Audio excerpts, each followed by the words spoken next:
Revolusi sosial 1.0. Nah, pada masa ini, manusia mulai mengenal dan membentuk suatu kelompok masyarakat. Manusia mempertahankan hidup dan diri mereka dengan cara berburu dan berpindah-pindah tempat. Nah, untuk bertahan hidup, manusia membuat berbagai peralatan sederhana seperti menggunakan kekuatan api untuk memasak dan melindungi diri mereka. Nah, pada revolusi 2.0, revolusi ini disebut sebagai cara pertanian atau revolusi agrikultur manusia yang berfokus untuk mengembangkan ilmu pengetahuan karena dengan bercocok tanam, manusia tidak perlu khawatir untuk melakukan pemburuan dan berpindah-pindah untuk mendapatkan tempat tinggal yang memiliki sumber makanan. Nah, pada era ini, manusia mulai menetap dan membangun masyarakat yang lebih kompleks sehingga muncul berbagai kerajaan-kerajaan, tulisan-tulisan yang diperkenankan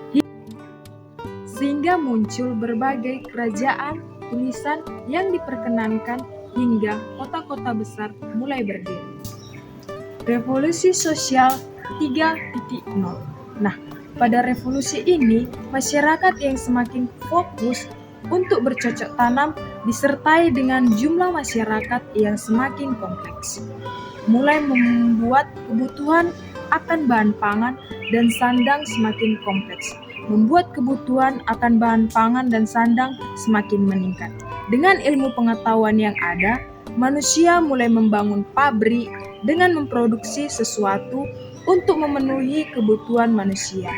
Manusia di sini bekerja di pabrik-pabrik dengan sistem upah. Revolusi 4.0. Nah, pada revolusi ini, ilmu pengetahuan dan teknologi yang semakin berkembang membuat manusia mengenal komputer, hingga internet dapat memperoleh informasi dengan cepat. Aliran data juga begitu dan membuat kehidupan manusia seperti tidak ada jarak, ruang, dan waktu. Pada era teknologi ini, industri berlomba-lomba membangun sebuah produk yang membentuk manusia semakin mudah memproduksi informasi. Pada revolusi 5.0 merupakan penyempurnaan dari revolusi 4.0, di mana teknologi menjadi bagian manusia itu sendiri, bukan hanya untuk berbagi informasi, namun dapat memudahkan kehidupan manusia sehari-hari. Pada revolusi 5.0 menekankan pada kehidupan yang terintegrasi, mudah dan cepat, sehingga contoh penggunaannya yaitu penggunaan robot yang dapat membantu restoran, membersihkan rumah, dan lain-lain. Ini dapat dikendalikan dengan komputer dan internet. Nah, revolusi 5.0 ini membuat kehidupan manusia menjadi praktis dan otomatis sehingga teknologi tidak menguasai hidup manusia melainkan manusia yang mendapatkan kualitas hidup mereka yang baik dan nyaman. Revolusi industri 1.0 yang pertama itu industri tekstil. Di awal era industrialisasi dan mekanisasi, inovasi di sektor industri tekstil mengalami perkembangan yang luar biasa. Hal ini ditandai dengan pembuatan mekanisasi mesin pital. Yang kedua itu industri besi dan baja. Ditemukannya inovasi produksi proses pembuatan besi dan baja yang bisa lebih murah didapatkan. Yang ketiga, industri transportasi. Ditemukannya mesin uap dan kapal uap. Proses pengiriman barang produksi ke lokasi yang jauh bisa menggunakan kapal laut dan kereta api. Revolusi industri 2.0 di antaranya pengembangan sumber daya energi seperti minyak bumi, batu bara sebagai sumber bahan bakar yang baru. Nah, periode awal teknologi listrik yaitu penemuan arus listrik AC dan DC yang bisa difungsikan untuk pembuatan motor listrik. Kemudian, inovasi baru produksi besi dan baja dalam skala yang besar dan meluasnya pemakaian mesin industri untuk manufaktur.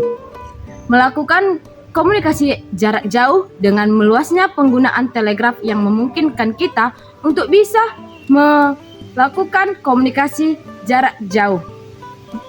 Revolusi 3.0 di antaranya Diawalinya dengan masuknya teknologi informasi dan elektronik yang masuk ke dalam dunia industri, yaitu sistem otomatisasi berbasis komputer dan robot.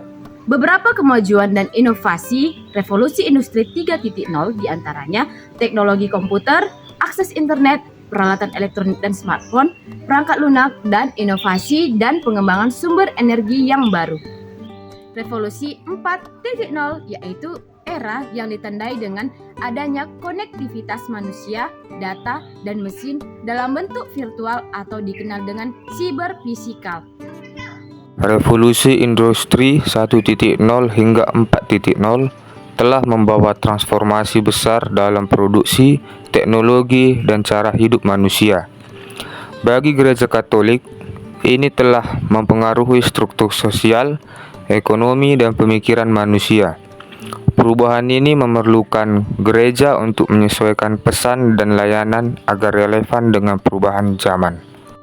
Revolution 1.0 mengubah basis ekonomi, memunculkan masalah baru seperti ketidaksetaraan sosial yang menjadi fokus ajaran sosial Katolik.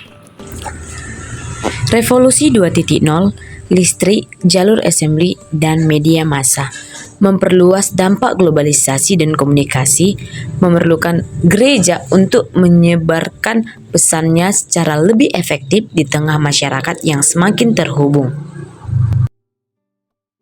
Revolution 3.0 mengubah cara kerja dan interaksi sosial, memerlukan adaptasi gereja dalam menyentuh kebutuhan spiritual di tengah perubahan teknologi. Revolution 4.0 membawa tantangan baru dalam etika dan hubungan manusia, menantang gereja untuk memberikan pandangan moral yang relevan terhadap teknologi yang semakin maju. Sementara itu, revolusi sosial 1.0 hingga 5.0 seperti perubahan politik, hak asasi manusia, dan gerakan sosial juga memengaruhi pandangan masyarakat terhadap nilai-nilai, keadilan, dan moralitas. Gereja Katolik harus merespon perubahan ini dengan mempertimbangkan ajaran moral dan sosialnya dalam konteks zaman tersebut, untuk tetap menjadi panduan spiritual bagi umatnya.